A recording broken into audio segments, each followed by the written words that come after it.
Today we're visiting with Carol and Terry Davenport, longtime members at Hope United Methodist Church, and they're going to tell us about some of their memories and involvement at the church. Can you tell me how you first learned about Hope? Well, I came out here, was transferred out here, and I was instructed. I actually came here 3 months ahead of the family, and I was instructed to find a church, which I did, and I think I visited about three, and ended up with Hope, and so then we had a family meeting, and Hope was it, and we've been happy ever since. And your kids were young at those days? Oh, in those yeah. days? This was in the fall of 1980? Correct.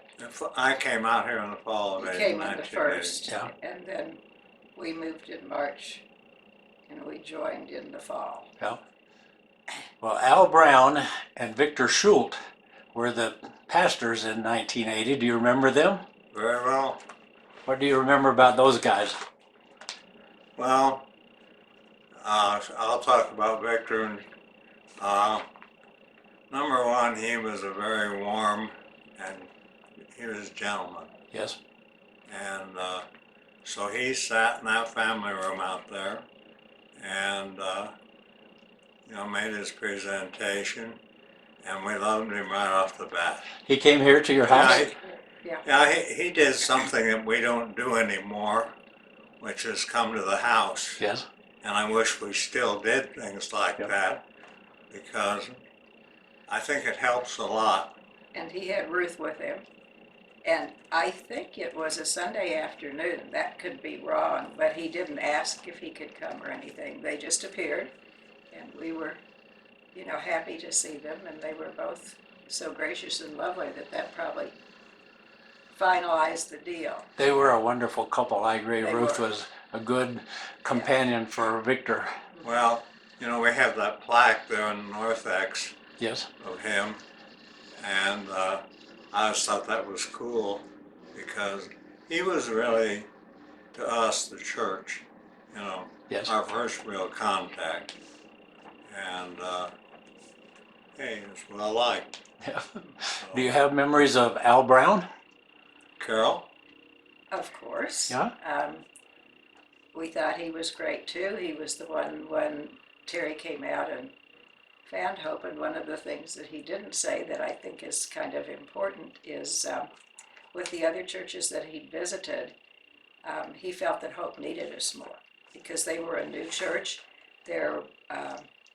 They had signs in the narthex, which was, of course, a fourth the size of what it now is, that you could pledge for so many square yards of carpet because the basement was just that, a basement. You could And what? You could pledge money to buy so many Oh. yards of carpeting Yes. to carpet a Sunday school room.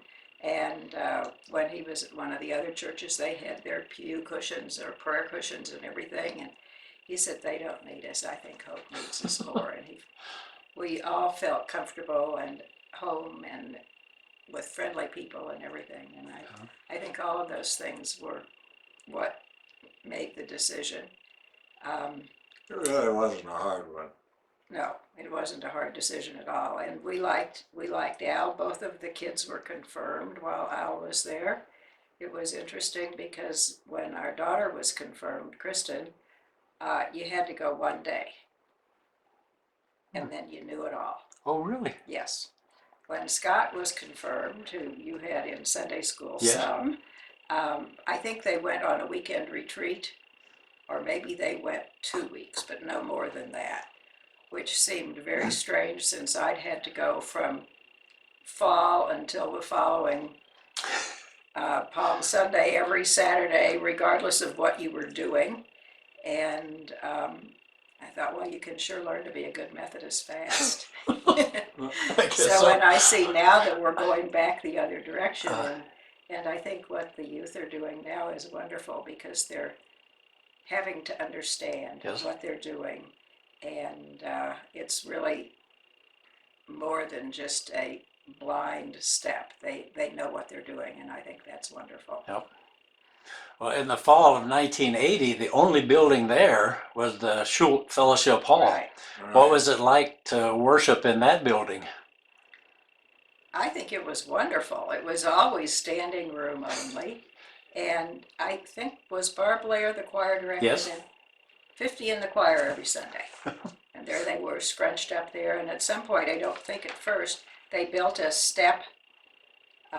So there was a little platform for the choir to stand on, and they could just hardly fit up there. But as we all know, the acoustics of that room, be they good or bad, with a choir, it was wonderful. The rafters were shaking with that many people singing. And I think probably one of the things that Hope is recognized for is the quality of the choirs. Our choirs have always been fantastic, Yes. and she certainly got them off to a good start. Yep. Some of those faces are still around. That's true. Many people have commented about the music and the choir in particular. Right. Over the years, we've had some wonderful people and their talents have been shared at the church. One of the people I never heard her name, was Cheryl Saborski. And I tell you what, that organ she plays, She is she's terrific. just superb. We've had some wonderful people, and Cheryl is probably one of the best. Probably. I And agree. we're very lucky. Yes. I don't know how long she's been there, but maybe you know. She's been there 10 or 12 years now, I think. So. Yeah, At least. yeah. At least 10 or 12. So, You know, we got Mary Witt's type, and we got all those people. Yep. So, Well, were you involved in some of the social activities of the church right after you joined? I don't know that we were necessarily. I don't know that there was any particular group. I was trying to think about committees and stuff like that. I know I was on the worship committee a bunch of times and chair some. And I think the cords that they used to, block off a few pews Yes. were purchased under my Oh, really? We still have my those. tutelage. Yes, they're still being used. And a bunch of people who are still there were on the committee then. And then I know you've been around a bunch of years. It wasn't just the ad council. There were two groups. And one, I don't know if one was staff and if one was, for staff things. But I was on that. I know Terry, we've been debating whether he was the head of ushers or just the head of training. But it was very important to him that all of the ushers had to be trained Yeah. before they could perform their tasks correctly. And I remember particularly when the new sanctuary opened that December and Christmas Eve, I don't know how many ushers, there were 4 services. And I don't know if they needed 8 ushers at each one of them or a mob. Yes. It wasn't just a couple people to show up at the last minute. And, we had a good friend who attended Hope some, who had lost a daughter to multiple sclerosis very recently, but Terry recruited Stuart to be an usher that night, and because we were pulling out all the stops to come up with ushers for all of those services, but they all knew what they were supposed to do and how to do it right. Good. That's quite a service, Terry. You got everybody on the same page. Well, I had a lot of experience at that from our old church, from Kansas City, and I know there's a couple of other people that come here from,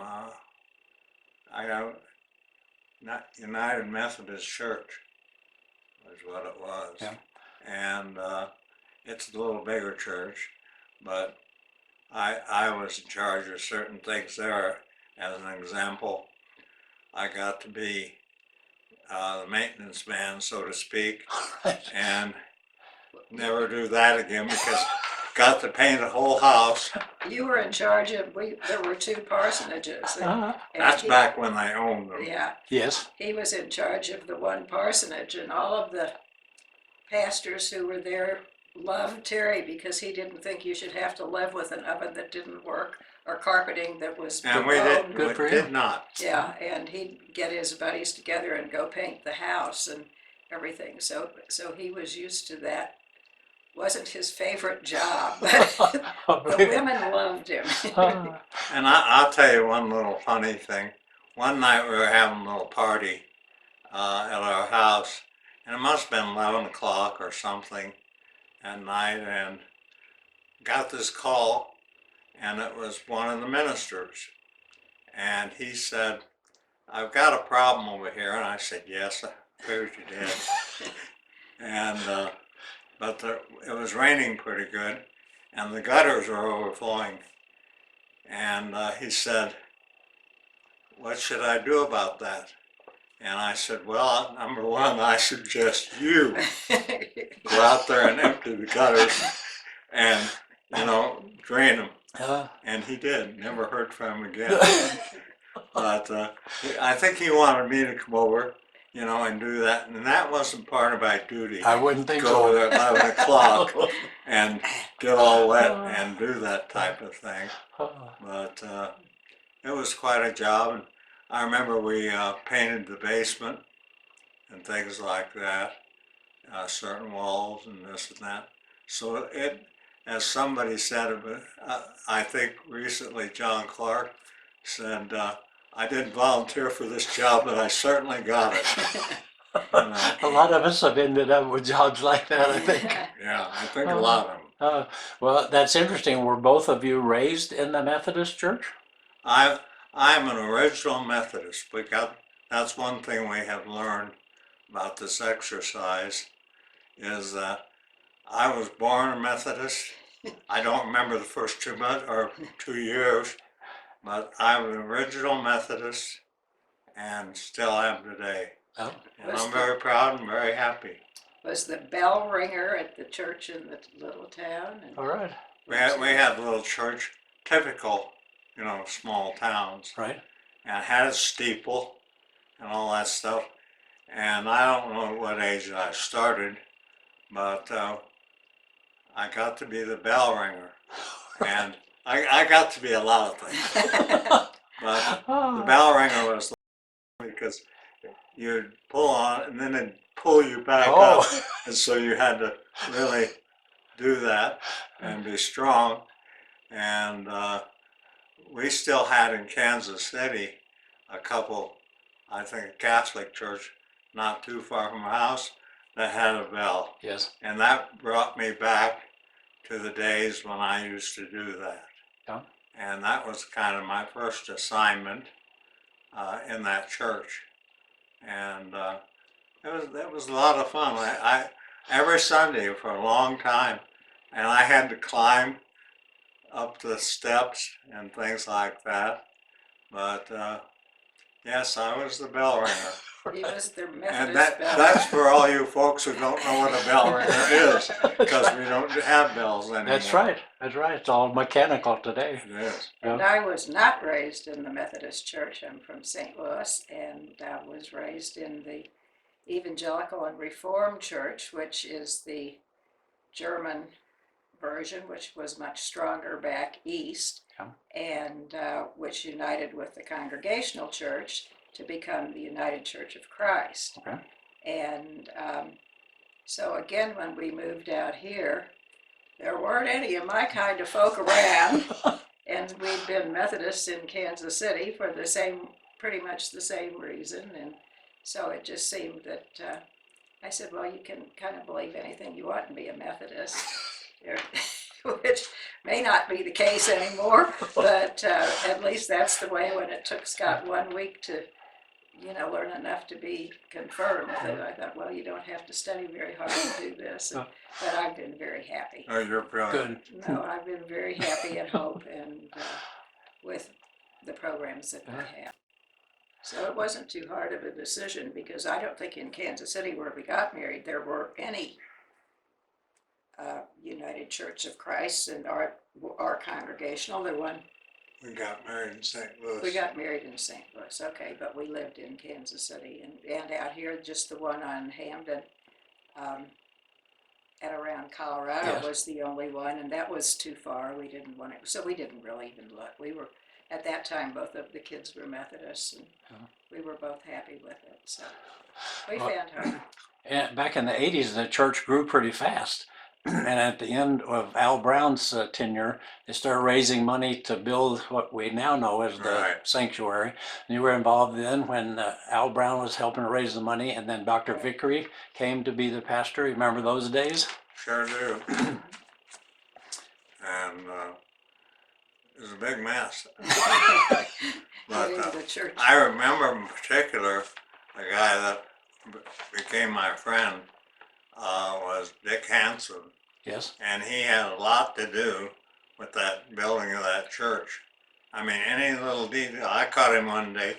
He was screwing in a light bulb down in the basement. I thought, gee, many Christmas, can't you find somebody else to do this? But Dick Hansen had a lot to do with it. Yes, he did. And I was kind of disappointed that nobody has mentioned Dick Hansen, because he was an important guy that sat back in the corner, and I ended up sitting with him a lot. And we went out for Starbucks, coffee, and that was right around the corner there. And but I remember him very well. It's interesting you mentioned him because he had worked with the conference in buying pieces of land, Did he? and it was part of the transaction that ended up being what we Oh, now wow. call the land. And he sort of shepherded that until he got older and then passed away. But his grandson was baptized last month or the month before out at the land. That's really So cool. all of his children and some of his grandchildren were all there for this boy to be baptized out at the land. So I agree with you. Dick Hansen was a real stalwart of the church. Mhm. Well, and then talking about the early years, then in your early years with the Sunday school, both of our kids have been really active in Sunday school and church and everything going on, which they pretty much continued at least at some level. With Kristen, who was older, there weren't as many. One of the things that they did, and why we're talking about Kansas City, I don't know. They did, all of the kids went to summer camp. And you Oh. couldn't wait to get to be in third grade because then you got to go to camp. And so they and Scott had just made it to camp once, and they were both so excited. Well, nobody at Hope had ever been to church camp. Yeah. And so Kristen got Renee Husa, Janine and Vern's daughter, to go to camp. And they were the first two to go, and they went to Buckhorn and had a wonderful time. And then Scott started going, and by then he knew a lot more kids, and more from Hope went Yeah. too, and they went for years and had a wonderful time. But that never, continued much past their time. They also, other than your Sunday school and church, they and the youth group, and I think there was a choir too. Yes. And they had the youth volleyball, and they didn't when Kristen was there, but with Scott they did. And so you do church about 3 or 4 days a week by the time you got into all of that, because volleyball, and they took other churches, and that was a really fun activity that I think helped hold those kids together. And I don't know, because I know you're in touch with a bunch of them, but about 8 or 10 of them are all still friends. Yes. And they live all over the country, but they're Facebook friends, and of people who are still there. Jenny Postlethwaite is one, and the Stats Boys, and I don't know, there are a whole bunch that are, whose families are still around, but not all of them. And if there's a problem in any of their lives, they all know about it in a couple of minutes, and they're there to support each Well, other. they all have the phones and all that Right, stuff where but- they can, but I Yeah, think they stay in they can touch. talk so fast back and forth. You go around. That's right. But I think that's really neat that the church played such an important role in their lives. I That agree. they've stayed together in their later 40s. Yeah. So that's cool. Well, Richard Vickery was a senior pastor there for several years. Remember Dr. Vickery? Yes. Yes, we've liked all of our pastors. He was very studious and very bookish, and as an old English teacher, that was fine with me. I liked that, and But as I said, we've liked all of them, Oh. some more than others, but we've liked all of them and go there to worship, and the ministers are just an added blessing. And looking at that, we can give all of the kudos, which are well deserved, to the history and the old, the guard that's gone. But I think we both think that we need to give equal kudos to the more recent, because they've been, Well, Don Bird was mentioned. Yeah. huh? Yeah. Don Bird's Yeah, been yeah. mentioned, And which is why I moved on to Claire. Yeah. And And Claire's only been there a short time, Yeah, but I right. agree Yeah, she's brought she's a a lot of live energy. wire. You know, I don't know if you saw the picture yesterday. It was posted. She just her horse came in second. We don't know First or what second. order these horses come in. she had an But- excuse for not being But she there. had her picture taken along with her horse. Yeah. And first thing Carol said, you know, what a gorgeous horse. But she's a real live wire, and I agree. we like her Yeah. because of that. I think Hope has been blessed with good pastors over the Right. years. And one that a lot of people remember is Sam Day. Sam Day, and he was there quite a while. And I think he went to Fort Collins too. Yes. You know? And he looked for a job for me when I was briefly unemployed, and that was nice of him. And I don't know, we just got along. So I imagine everybody did Yes. with Sam Day. One of his favorite comments was, "What I hate about getting old is the dang hair in my ears gets longer." I remember that. You remember that? The hair on my head falls out and it starts growing in my ears. Yeah, he had all that stuff, and you never knew when it was coming. But And I loved his three-part sermons, three Yes. different ones that came together, and he always ended with the good news. Yep. And one of the other things that he said that I remind Terry of sometimes is he said the history, or the success, the reason for a successful marriage is a healthy case of forgetfulness. You have to forget all of those things and move on. And I said, so we're coming up on 54 years of forgetfulness. It's worked for you too. That's It's great. worked, right.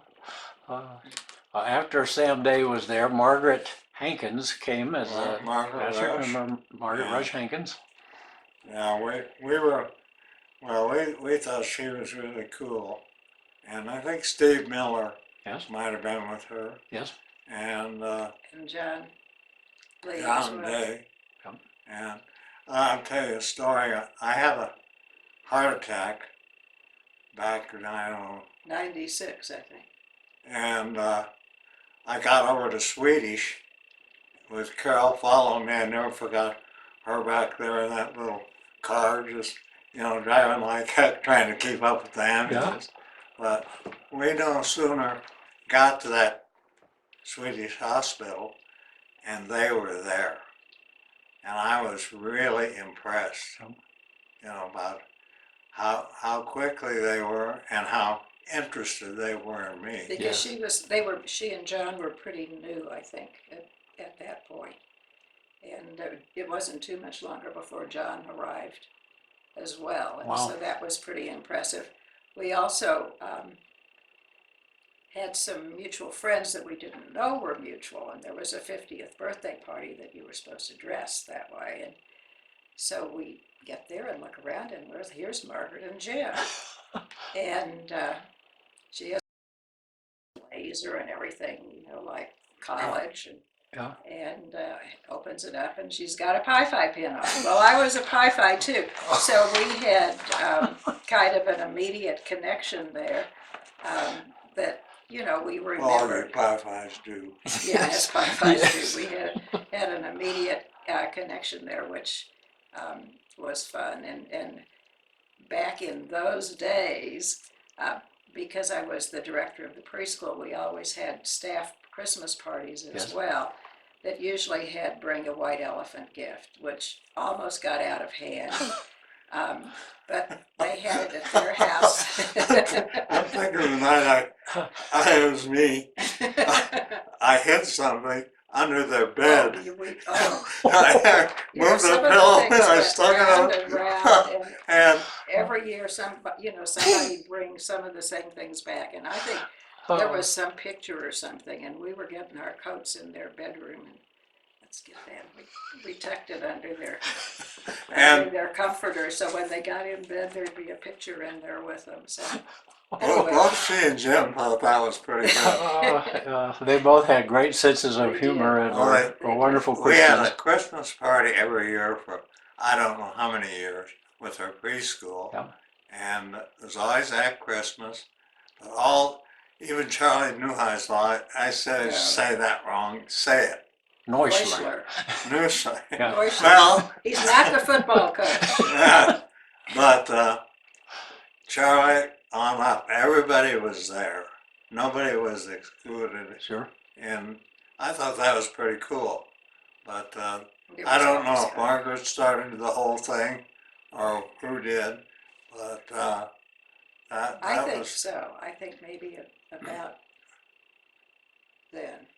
and they always had it at their house, No, didn't they? I can remember 50 for sit-down dinner here. I can remember. And at your house? Yeah. Yeah. So it moved around, but they had the big finished basement where everybody could sit in a big circle and open these wonderful presents. Yeah. Yeah, So we did it was- exchange It presents. was there, frequently. Well, Carol, you mentioned the preschool at the church. We used to call it Mother's Day Out. Now Mother's they Day call it Out. That Parents' became- Day Out. Politically incorrect. That's And so 32 years Yeah, she was there. Yeah, we officially changed the name to Parents' Day Out, and then when we did the licensing, added and preschool, because that's what we were, but it wasn't in our title, because we can't decide if I started in 81 or the fall of 82. But back then, there were no rules. The state didn't want to know about you. They didn't care what you did, just keep it to yourself. And then, of course, the pendulum has swung way too far Yeah. the other direction. And so that's when we were doing our licensing, when they suddenly said, oh, well, you probably need a license. That's when we changed the name. So That sounds amazing. Well, they Yeah. were kind of Today, a wild group. Yeah. yes, to be loose like that without yeah, much there regulation. just weren't any rules. And if you called Human Resources or whatever, the first thing they'd say was, don't tell me who you are. Just, Wow. what's your question? And of course that, has changed tremendously to regular visits and, all of the things in paperwork and classes and more classes and, to the doctorate level of classes to be able to work at the preschool, much less directed. So I think I started at 1 day a week. And it was only 3 days a week then, with about 4 rooms. And the next year I taught 2, and that was probably around when Pam Herman, I think she was the director for a year or 2. And then in 85 I became director, and I was director until 2012 when I retired. But you So originally were a teacher there, I was a teacher. and then became the It director was this little part-time job Yeah. that became Yeah. the 24/7 Huh? for a long time. Well, let me interject as well. I'm thinking, but I was getting a haircut at that little shopping center by Safeway, King Supers, yeah. King Supers, I should say. And there was 2 guys talking there, and I was waiting in line. And this one guy said, well, do you know of a good preschool or something? My wife is looking around. And the one guy answered, he said, there's only one. He said, it's Hope. And I was so proud, That's quite an endorsement. of Carol. And I didn't say anything. I just let my chest do all the talking. But that was quite a deal, that he would talk about my wife and all the teachers that were there and say, hey, this is the only preschool And it was. Wasn't the only one around. I don't know if Cherry Creek Press had one or not, but Yes. he, you know, he just said, hey, and I can imagine he ended up going. This is the one you need to go to, I Yeah. hope. But he just told this guy, he said, this is it. So, but that made me feel very Yeah. proud. Yeah. And it was a wonderful job. I loved almost every minute of the 31 or 32 years I was there. And as the church grew, the preschool became more involved with the church. And we ended up with chapel that the children attended, the 3-year-olds up once a week.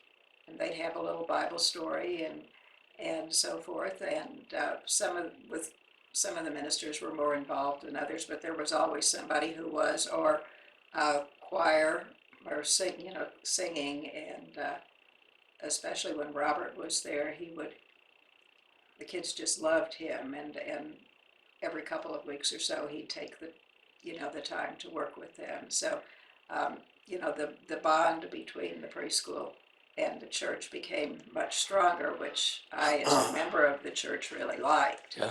And instead of never, again, kind of like the state never wanting to see us or know anything about us, all of a sudden the church was very interested. And Cindy McCready was my assistant or co-director the whole time. And we had to go to staff meeting every week, which took 2 hours out of our day, Sure. every week, which was fine. And we figured we didn't really learn a whole lot that was significant to our jobs from those meetings, but the meetings learned a whole lot about what was going on downstairs. Good.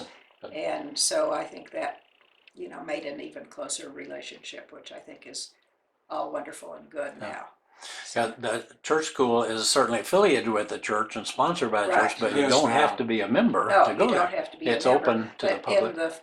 in those early days, they were 2 separate entities. The preschool, when it began, was not a part of the church at all, even though I think a church member always was the director, even Well, it was not Dick Hansen back to Oh, he him. was on the board. Yeah. He Yeah. was on our board, and he'd He'd check call me out. once in a while over here. He'd check out and go to neighboring schools around and just make sure I wasn't making anything up and that I was doing it all right. Just checking But, up on you. Yeah, check up on me and see if anybody had a better idea. So he kept it straight, that we had to. And he always, when he called, he'd say, this is Dick Hansen. And I always knew who it was. Hey, Richard, what are you doing right? I know what you want. Here's Carol. Oh, Yeah, so anyway, it was, as you said, the church was growing just exponentially. And it grew to such an extent that our little office hosted a Sunday school class every Sunday because there just wasn't room. And those dividers that I think now might be finally gone from the classrooms downstairs in the oldest part. There was a different class on each side of those. And when, I can't think of what number it is, but at the end of the steps because the stairs were in different places too. Yes. They've changed that. But when we last furnished the one room, we had to make sure that we got tables that were height adjustable. Because on Sunday they'd go up for adults, and on Monday they'd come down for kids. that's interesting. That was a good thing Yeah. to be that busy and that full all the way around. And we then got a whole lot of the Hope moms were interested in the young mothers at the church, and so that was I think that really helped the growth because they kind of fed off each other. Yeah. And there were lots and lots of children that were, both Hope members and went to the preschool. So that was good. Yeah. Well, Carol, were you also involved with the Bible school in the summer months? Oh, sure. She was involved in everything. Take your talents and use them. I figure I did that 12 years. And I felt kind of guilty the past couple, but Kate's kind of let me go out to pasture, I think. But I do miss it because I love the kids and working with them. And of course, everyone at Hope knows what a phenomenal job she's done with that. Yes. And so the Bible school was a big thing, and a lot of the preschool children also, at a certain point, then were allowed to sign up and go to that. And so, as we know now, with the number of unchurched in our community, I always felt that it was one way that was pulling these young families in, and always every year a few would join, but they basically have no church home. Yes. So what the children got at preschool and their ability to be involved in things like the preschool with Kate um, was their church connection. Yes. And then others who were of different religions said, well, this is the last chance our kids get to be in a religious environment before they hit public school. And so they liked it for that reason. Yeah.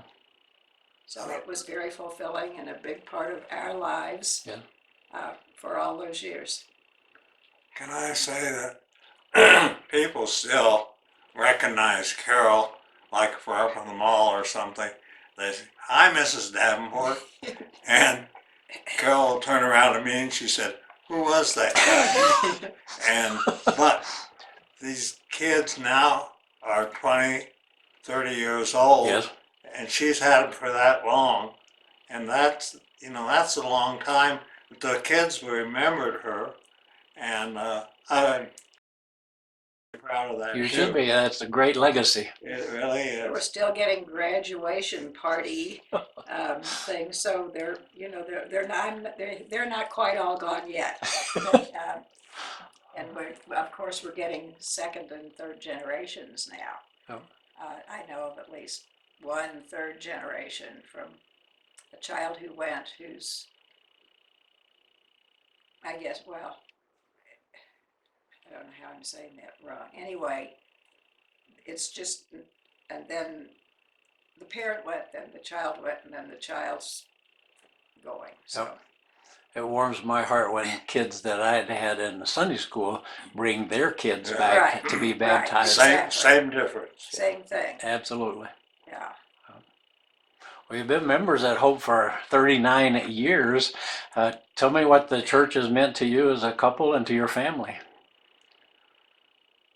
Well, number one, the kids, which I think are the most important part of this whole thing, were both very active in the church. And I remember, this is very special to me, in the Northex again. One day I was an usher. I was over on the left-hand side, and I looked over on the right side in the middle, and there was my daughter.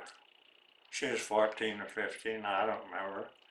But to have her being an usher was more I could handle it. Yeah. They were That's a impressive. team for, I think, until she graduated from high school. You know, you didn't have to do it every week, but you Sure. had to do it. I don't know if you signed up every month or whatever, but they were a We were a team team. Yeah. for that. I think what was your original question there, do you remember? Just things that you remembered and that what it meant to your family. That's one thing I really remembered was seeing her looking over at me, and it was the two of us. Yeah. That was the whole idea, and it was my family that was doing that, Yep. and that was really important to me. So I don't know if she still remembers. She's Oh, 50 yes, years she old does. now. She does remember that. Yeah, I'm sure she does. Another thing that I think we've both liked about Hope is the people are friendly and caring.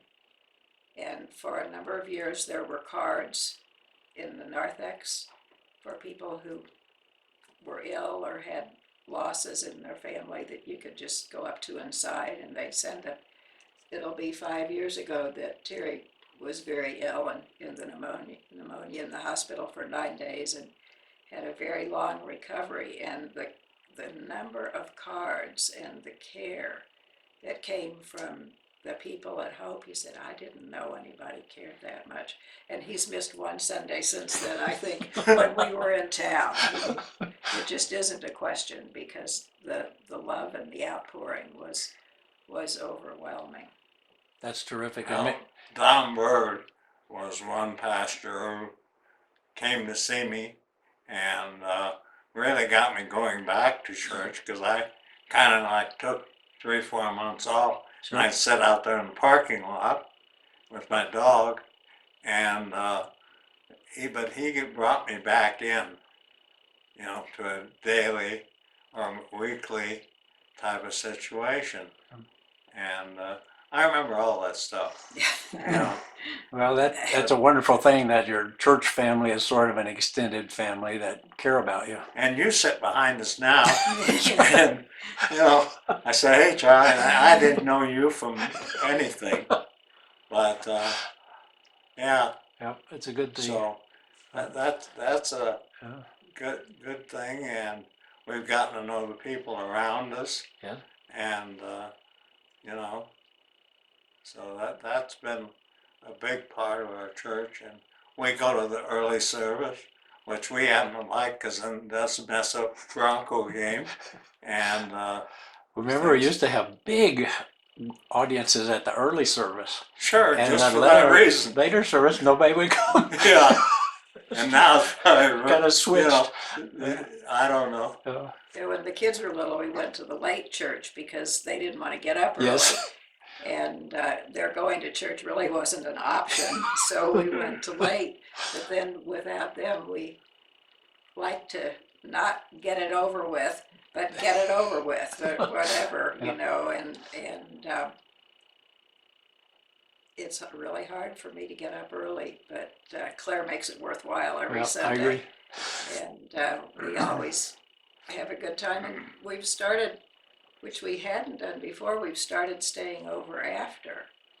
And the coffee in Fellowship Hall, and Terry's favorite donuts are there. And it's been really fun, because it seems like more people do. We have what? We must have 20 people or more that stay there after church, And then, out of the early church. Yes. And we see all the and then the ones that second are church coming to the coming in. second That's service right. are coming in, and some of them I think are coming early to go in there. So we've had a really good time.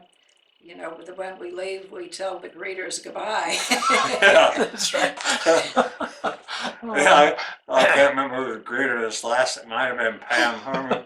It was Linda and Nora. Yeah, Bledsoe. Yeah. But He said, I've got to go out there now. I think I'm late. I'll tell you goodbye. So Oh.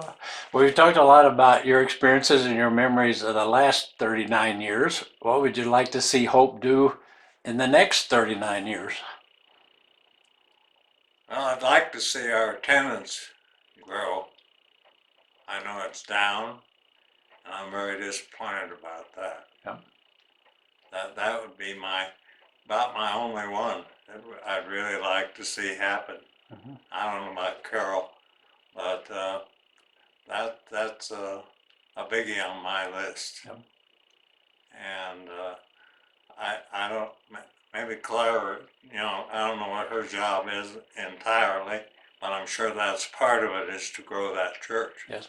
I believe she's brought a new energy to the church. She that has. Most people And respond. there are people, one of them lives out here. Where was that you mentioned the other day? oh, I've just started in her new, I guess it's Path class. Mhm.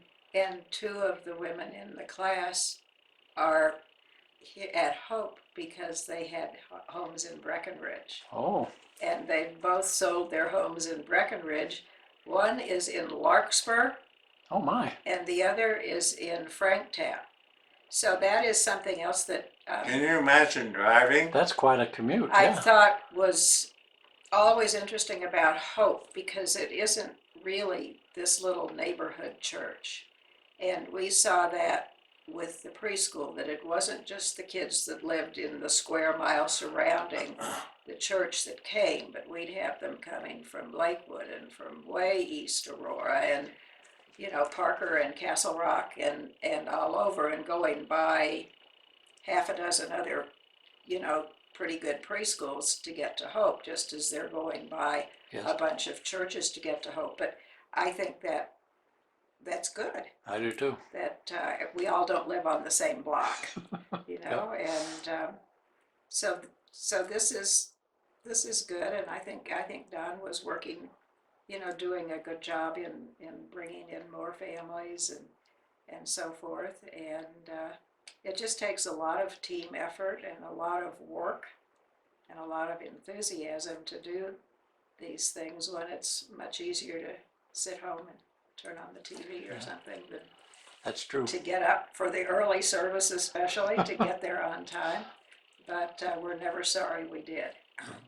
Well, Charlie, you mentioned 39 years. Gosh, I can't remember Me too. all the things that we've done. Yeah. You know, that's a long time. Well, and So- Steve Miller was there. I don't think we'd said anything about Steve. He was there with Margaret. Yes, he was co-pastor with Margaret Uh-huh. Hankins. And talking about the parties, we had some fun, you know, staff parties out at Steve's and Liz's house, and then they went to Westcliff. Yes. And our next door neighbors moved and built a house down there, and they'd always been good Presbyterians, but they became members of Steve's Oh, good. United Yeah. Methodist Church down there. So we went down to visit one time, and yeah, they were starting to go to that church. Yeah. They knew Steve, so, Yeah, so that was fun. I don't know what the little town was. Westcliff, Okay, West what? Cliff, Westcliff. yeah. Well, you're right. Are there other people or memories that you have of Hope that we haven't talked about? Probably not. I think We'll think about it later. I think we Probably covered it pretty well. covered it. As a quote staff person, because of the preschool, I did more than my normal share of sessions with ad council, because it was, you know, it was a requirement of the job, which I really enjoyed, because it was another way to get to know more people, and as different people filtered through as trustees and finance and all of this, we'd have meetings with them. So that was another good way that I got to know a lot better some of the members of the church, most of whom are still kicking. Yes. Still there, some of them doing the same old thing, you know, they got really good at it. But I actually enjoyed the time spent on ad council. Kind of felt like I knew what was going on Yes. anyway. Yes. Well, I want to thank both of you, both for sitting for this interview, but certainly for your stalwart support of Hope Church and your service there over the many years. A lot of us have benefited Well, we're from gonna your. continue. Yeah, we hope. This so. is all good. That's right. Yeah. You know, I'm sitting kind of talking about growing the church, Yes. and I better continue. Yes. We have to do our part. That's right. Do our part, That's right. That's right. So thank you for all of your work, Charlie, and this is a big undertaking right here. But Well, these are minutes that can't be replaced after they're gone. it'll be fun. I agree. Appreciate it. Yeah. I thank you. Okay.